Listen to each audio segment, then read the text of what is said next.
χειμώνα του 1943 το Βερολίνο αποφασίζει να επιστρατεύσει τους Έλληνες για να εργαστούν σε εργοστάσια στη Γερμανία. Οι Έλληνες τότε απαντούν δυναμικά.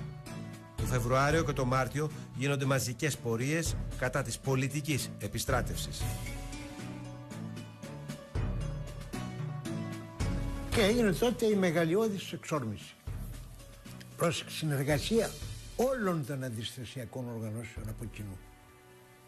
Δηλαδή όλων των κατηγοριών. Συμφωνήσαμε και την ίδια μέρα σε όλες τις νομαρχίες της χώρας.